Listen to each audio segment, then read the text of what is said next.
Hello, everyone. Jason Hagholm here, and today I am joined by the reigning, current, and defending LFA Flyweight champions, Charles Energy Johnson. Charles Johnson on last Friday at the LFA show had one of, if not the best title defenses, and really set the bar for title defenses in MMA in the year of 2022. Charles, how are you doing? Doing great, man. Just chilling, taking it all in, and actually pushing for something here real soon. So, Okay, well, you know what? We'll definitely circle back to that. But yeah. Charles, as I said off the top, last Friday, you defended your LFA flyweight title against, a real dangerous opponent in Carlos Moda. Take me through the fight. Like, there were moments in that fight where, it was going Moda's way, and then you were able to turn the tide, and then obviously, getting a fifth round finish in just a crazy back and forth fight. Like, what was it like to be in there? It was great, man. I enjoyed every second of that fight. And honestly, I never felt in danger at all throughout that fight. He may have had a moment, but I think his biggest moment in the fight was because of me. I poked myself in the eye. And so, outside of that, I've never really felt in danger. I just felt like I had a tough opponent in front of me, really good guy. Just coming forward, just gonna keep pushing. But it was everything that we expected and were prepared for. So I was just like, as the fight led on, I was just like getting more hype each round I came out. I was just excited about like getting to it the next 5 minutes of each round, and couldn't ask for anything else in front of my hometown. Just somebody to stand with, trade with, and just have a great fight for the fans. Yeah, when this fight was announced, it felt, I mean, it was an LFA main event, but it really felt like a UFC level caliber fight with two, of the top flyweights out there. And as you said, you poked yourself in the eye, Charles. When did you poke yourself in the eye? I think it was the third or fourth round. When he threw a kick and I blocked it, but as I blocked it, my hand was open, so my eye poked me in my thumb poked myself in the eye, and I also cut myself from him kicking my arm. So I blocked it, but I poked myself in the eye because my hand was open. And so within that next 10 seconds, he landed a couple strikes, and I kind of went here just so I could try to get my eye back vision, because, poke myself in the eye. And that was his biggest moment in the entire fight. And the announcers actually rewound it and saw that I poked myself in the eye, and like a couple of my friends mentioned to me after the fight, I was wondering how I was bleeding because I know my cheekbones, and I know when I get flushed and when I get cut on my cheek. So I was like, I know he didn't land a punch like that. Almost his punches were landing on my eyebrow area because he punches up.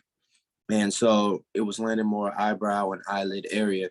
And so I was like, I don't remember him hitting me there. I will remember that punch because I know what that feels like. And so I was like, that makes a lot of sense. So that was maybe third round or fourth. I can't remember right now. But after I got my wits back to me, I just proceeded to keep going forward and striking with him. And third and fourth round, I finished the round in dominant grappling positions. Fourth round, I was able to beat him up and smother him a little bit. But third round, I had him against the cage, and literally the same position I had worked with my jiu-jitsu coach that earlier that day. Around his waist, just because we seen in a lot of his fights, he liked to roll through and grab an ankle or a knee. So just focus on keeping our legs to the outside, so he couldn't do that, and pressure him against the cage. And it was like 30 seconds of kneeing him in the butt or in the head, the last of the third round, the end of the third round. So after that instance, I felt really comfortable. Like, I was like, I could take this fight anywhere I want to, And then going into the fifth round, your coaches really kind of gave you, I guess, a motivational pep talk, basically saying, this was your house. Obviously, you're fighting in your hometown. Like, you got to go out there and put an exclamation point on it. And you did that. You went out there, hurt Moda, and then were able to finish the dangerous Brazilian that Moda is, and really set the roof on fire in St. Louis. And just so you know, Ron Kruk lost his mind on the microphone. I lost my mind in my house here. Like, that was one of the most amazing finishes and finishing sequences I've seen in such a high level competitive fight. Like, just talk us through the finishing sequence, going from your coach is kind of hyping you up and then going out there and getting the I'll walk you through the end of the fourth, going into the fifth, and then the 45 seconds of the fifth round that lasted, right? So finishing the fourth, I finished the last minute and whatever on top in the fourth. And he was just letting me smother his breathing. And he was already struggling, falling behind with his lungs, and everything slowed down after about the halfway mark in the fight.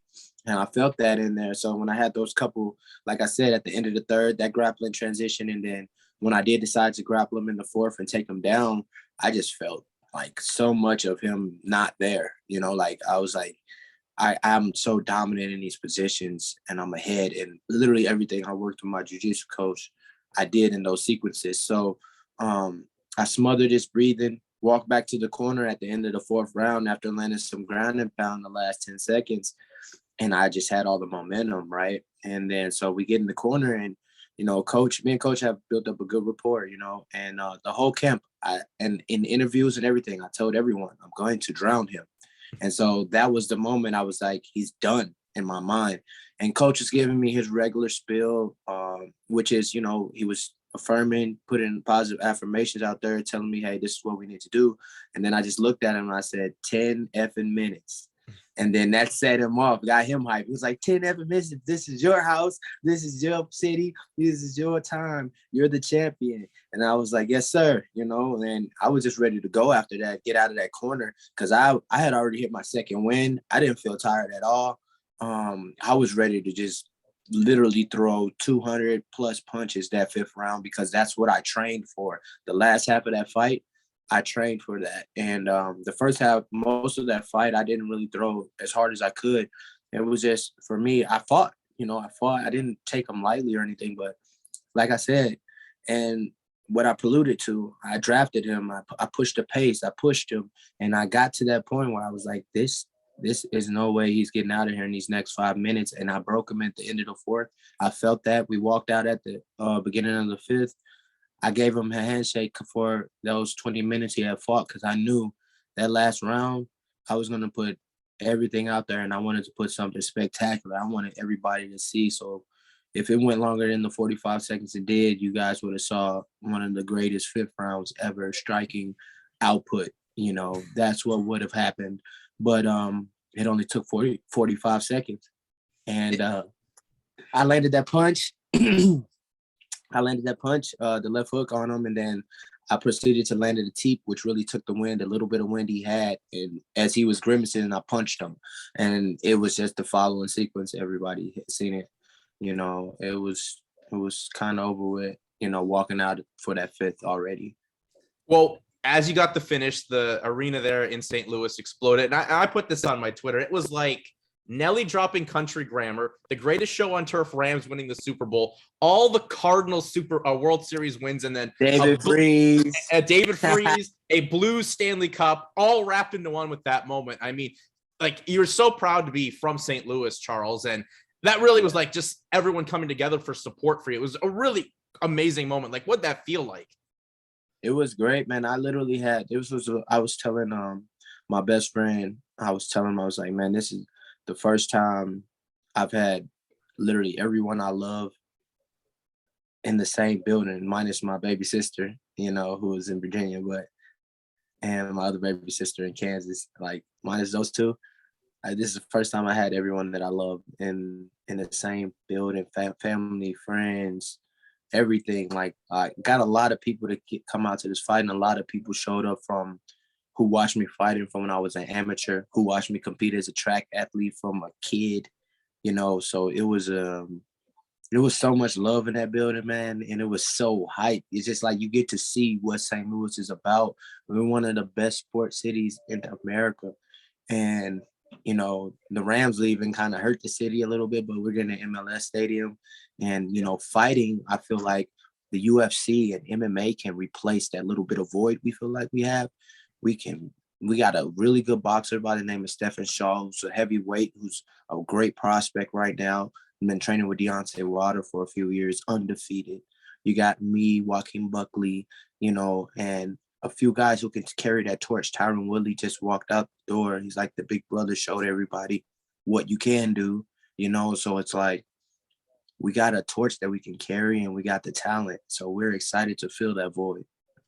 Well, it was an amazing moment there, Charles, and great to, as you said, I think St. Louis is one of the best sports cities and has a nice little track record going on with, you said, Tyron Woodley, Joaquin Buckley, now yourself, and you've defended a title and for the second time now in the LFA. What's it mean for you to be an LFA champion as you kind of try to take the next steps of your career here in 2022? It means the world because I can remember a time where I wanted to just fight on LFA. I was like, man, I can't wait to fight for them. And you see, like, my favorite fighter, Dominic Cruz, you know, how he came from the WEC. I kind of liken it to that, you know. And then you got so many great fighters in the UFC who have been in the UFC for a long time, came from the RFA and then the LFC. And then when those two joined and became the LFA, you know, you have this big powerhouse of a promotion, right? And so I think it's just the elite talent that has come from this organization. And, you know, you got a lot of champions who've gone to the UFC and done very well and had careers, not just a few fights, but careers. I think it speaks volumes when you can be a champion, a defending champion more than once, show that you can make weight more than once, show that you can make weight on 40-something days notice, show that you can defend your title in this fashion and finish prospects, finish high-level people, you know, not just go out there and go to decisions. You're going out there and finishing people, good fighters, you know.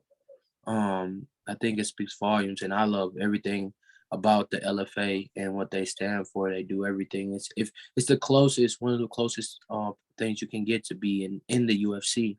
And I think, you know, Ed Suarez really cares for his fighters and wants the best for the promotion and the fighters. And if you do right by them, they'll definitely do right by you. So it's a great promotion. And plus, pretty much every champion in the LFA has gone to the UFC. So, I mean, that's a thing that bodes well for you, I guess, going forward this year, Charles. And you said you're kind of working on something. Are you working on something in talks right now with the UFC to take your career there? Or are you planning maybe another LFA title defense? Well, most specifically, to hint on what you said before I go to what we're talking about, every champion in my weight class has gone to the UFC, every single one. And so we knew what that was when I earned the belt. And so we know where we're headed. Right now, there's a great opportunity for me, and it's actually happening February 6th. We're trying to make it happen. We're trying to make it a thing. Dana White has a looking for a fight in Kansas City, Missouri on February 6th. And the Nelk boys are going to look to sponsor a fighter who's not in the UFC yet. And so we've been trying to get traction, get them to see us because we just fought. And if anything, get them to see us and consider us because it's not my fault that I just fought. It's not my fault that I can't find an opponent on 2 weeks' notice. But I do feel I am the most deserving for that type of sponsorship from those boys when considering everything that I do. I'm a creative artist in every shape, fashion, and form. And I feel like I'm the most deserving for that type of opportunity. And so we're just trying to, we got called, we've spoken to Mick Maynard and spoken to a few other people. And it's going to be, the rosters are in a difficult place in the UFC right now. So if we can take advantage of this opportunity come February 6th, we are. But the main thing is just getting the word out, spreading out, trying to tag and get those guys' attention, like Dana White, who has all the power, and those and the Nelk boys, and, you know, Kyle, and try to get those boys to see us, because just start a conversation, you know, really. Like I said, I feel like I'm deserving of those things. I've done everything I'm supposed to do to this point in my career, and I've been a professional through and through. And when it comes to entertaining people, I feel like I do that. So, well, last fight was definitely one of the most entertaining fights you'll see anywhere. But I know that looking for a fight card's an FAC show on a Sunday, February 6th. Do you have to get permission from LFA to go out there, as you are technically still their champion, and fight under their banner? I just fought my last fight on their contract. Okay. So I'm not obligated to. I'm not under contract with the LFA anymore. That was my last fight on my contract. I signed a 3-fight contract when I won the belt, and that was the last fight of the contract. So Okay. I'm not held by any legalities here. Okay, well that makes a lot of sense. And you know, just looking at your career as it's kind of expanded, Charles, you know, you seem to definitely take it a lot more serious. Not to say that you weren't taking it serious before, but you know, you're not coming out with the Power Ranger helmets anymore or anything like that. It's pretty much business. I'm a champion. I know what my goal is. What was really kind of the switch in the mentality of that? Man, best believe that it ain't going nowhere. But that was a tribute to one of my friends who passed away a while ago, and his artwork, he used to have Power Rangers, different Power Rangers, and his artwork helmets on different characters in the art that he did. So that was a tribute to a friend when I wore that out. And every fight I've literally done a tribute to a friend that's passed away literally since that fight. So for me, it's always business, but this is an entertainment business. Yeah. You know, you gotta entertain people, and people can relate to real shit. You know, you just gotta be yourself. And I'm probably one of the most relatable people that you can come by. So I'm not gonna tell you what you want to hear. I'm gonna tell you how I feel. If you like it, you like it. If you don't, you don't. But I don't really have any enemies in life, honestly. I don't have any bad relationships. So it's just how you carry yourself, you know. And so my switch in my mindset, it was no switch. It was just, you know, my walkouts just is what I'm feeling at the time, you know. Fair enough, but nice to see you still have the Power Ranger helmet, because Tommy the Green Power Ranger was the baddest Power Ranger that was going back when I was a kid, a big Power Ranger fan. He was the man, right? It was. I mean, I think there was an episode he beat up all them Power Rangers and was the sole survivor of all the Power Rangers. But Charles, you know, as you are a flyweight in a division that's really just, you know, hot, especially after your fight, and then the third Figueiredo Moreno fight, like, what's it mean for you? I kind of ask all the flyweights this. What does it mean to you to be a flyweight right now? Is this division just really taking off, when a few years ago, this division looked like the UFC was kind of going to, you know, get rid of it and everything. And now flyweight's, I think, one of the best divisions of the sport. Yeah, I never understood why the UFC was going to get rid of a weight class that had the most exciting fights, talented, and the best champion in the promotion. It's not our fault you weren't signing more people for him to fight. It's not his fault that you kept the same people for him to fight for those times, so people saw the same matchups. Give him more people to fight instead of, you know, but it is what it is. The time has passed, and then you get a Henry Cejudo, Olympic level wrestler, come in there and carry the torch for a little bit. But it has always been talent in our weight class from the beginning of time. And so it's just people get to see, you get a guy who can punch at 125, and then you get a lot of skillful guys in there that can do everything. And so you get somebody like Davison, who the UFC can stand behind, and they kind of like fighters who can get people out of there. We know they like guys who can finish fights. And so you get a knockout artist, and you get some skillful guys who can take some punches, or you get some other stand-up fighters. We have a lot of, if you look at the weight class, we have a lot of everything, honestly. We got a lot of jiu-jitsu, we got a lot of stand-up fighters. So I'm really excited about it. I feel like 3 fights get you to a title still, with all the talent that's there, with all the talent that's in the weight class. Because you got to remember, they did the Ultimate Fighter, and they brought in a lot of former champions from other promotions. It was the first time they ever did that, when they did the Ultimate Fighter. And so our weight class naturally had more talent in it than any other weight class. It just never got highlighted, you know, because a lot of those guys who were on the Ultimate Fighter got signed to the UFC. Those are a bunch of former champions coming into the UFC. People don't talk about that enough. So then you carry that over until a few years later, where we are now, and the ones who were champions are still in the UFC, plus the prospects that are coming in who are also champions, or are also high-level UMAF champions, like Muhammad Makav, and you got Brave champion, and you got guys like that. And it's like, look at this weight class. You're like, what other weight class has this many champions, this many talented people in it, fighters in it? And so as a flyweight, me being able to win the title and walk through that line of people, I'm excited about it. I am extremely excited about it. I see a lot of great matchups. I see a lot of great fights.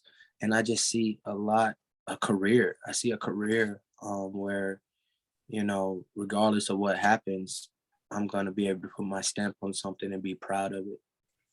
I think you definitely have a lot to be proud of, Charles, especially, fighting guys like your last fight, a dangerous Brazilian, before that, a dangerous guy from Japan. Like you're fighting everyone from around the world and solidifying yourself as the best flyweight at the LFA had, and now looking for bigger and better things. So, I mean, you fought anyone and everyone all around the world. Yeah. Yep. And that's the thing, man. MMA at the end of the day, we are a brotherhood. It's not many guys when you put it down on paper, fighting in my weight class around the world at this level of competition. So it is a brotherhood. Everybody's training, everybody's grinding, everybody's doing the same shit, everybody's embracing the same suck. It's the same problems, same issues, COVID, et cetera, et cetera.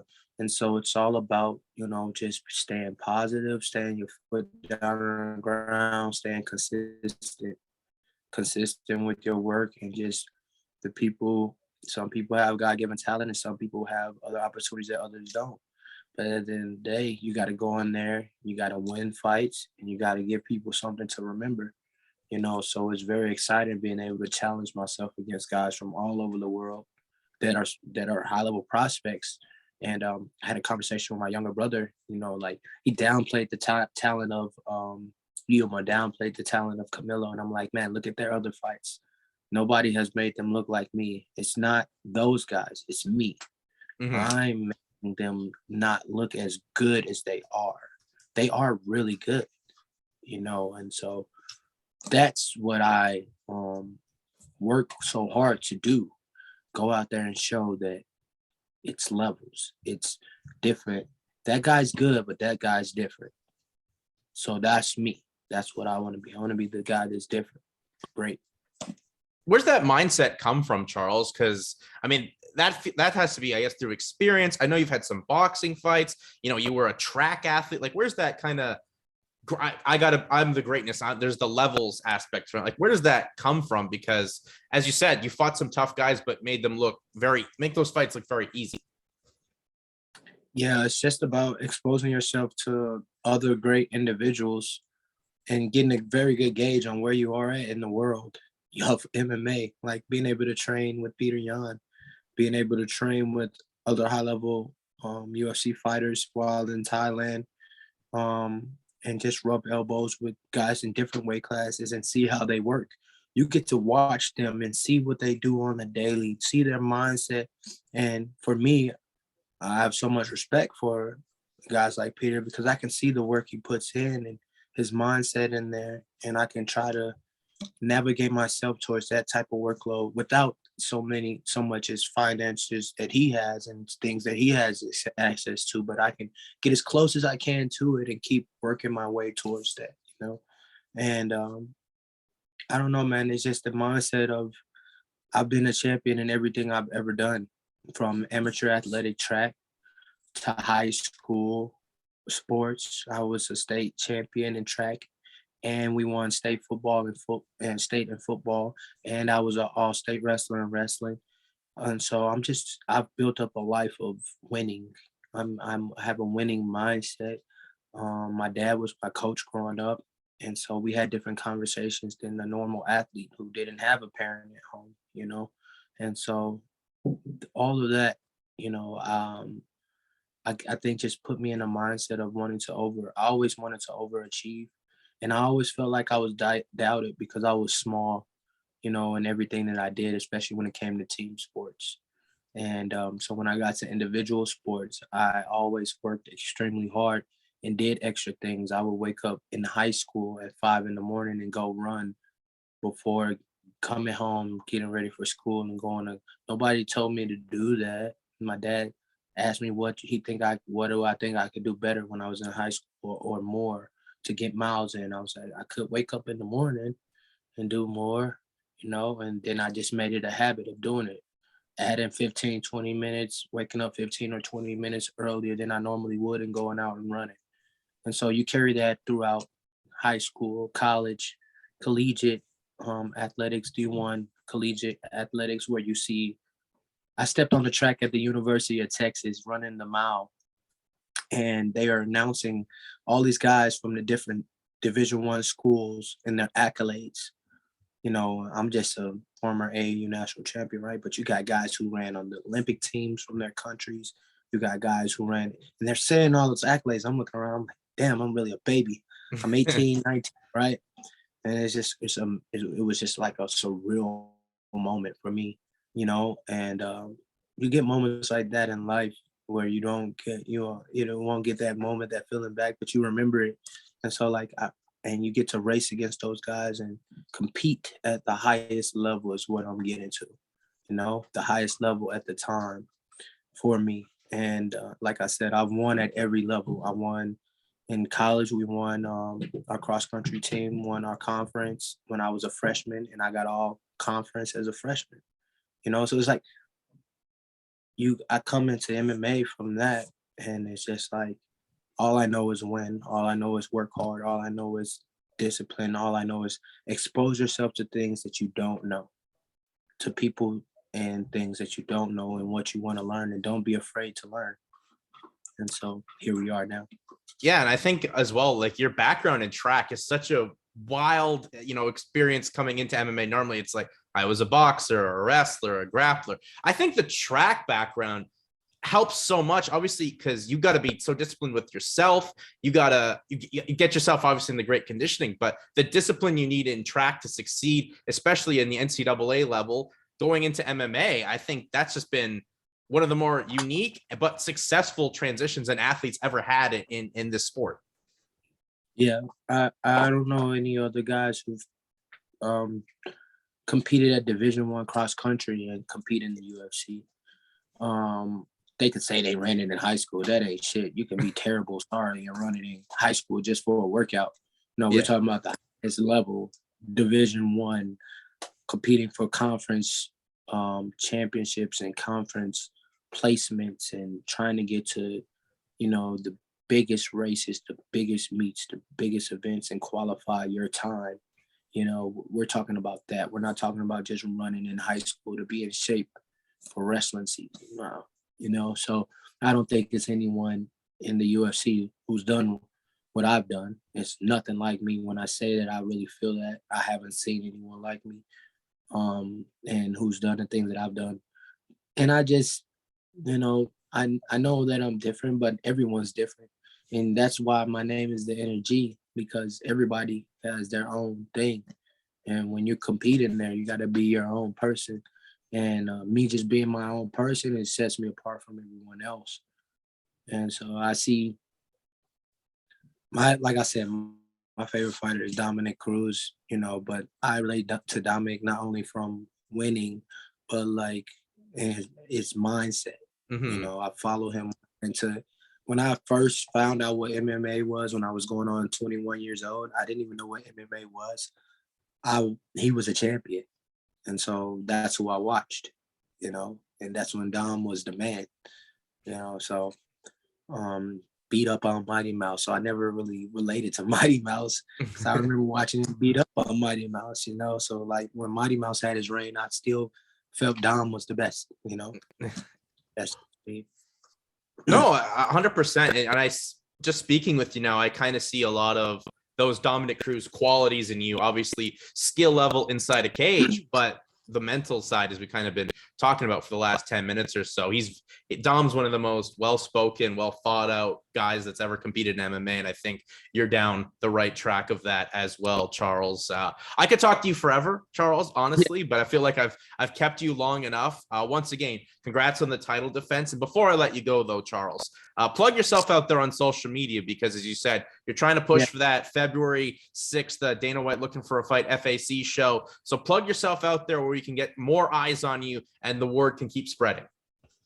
What up, baby? Charles Energy Johnson. I need everybody right now to get on their Twitter, whatever, social media, and at Dana White, at the Nelk Boys, at Cal, and tell them boys they need to come and check out the energy. Mr. Charles Energy Johnson, 3-time LFA Flyweight champion, 2-time reigning defending champion. I am exactly what they are looking for. They'll be fighting next on February 6th in Kansas City. Even if it doesn't work out, tell them, give me a call. All right. We got big things coming, you know, UFC around the corner. We're just going to keep ourselves ready to go. And thank you guys for your time. Awesome. Charles, thank you very much. And hopefully you do get that call, whether it's there on February 6th in Kansas City or Contender Series or signed outright, because I think this year, 2022, is a big year for the energy Charles Johnson, as I said, in 2022. So, Charles, thank you for your time and best of luck the rest of the year. Thank you, bro.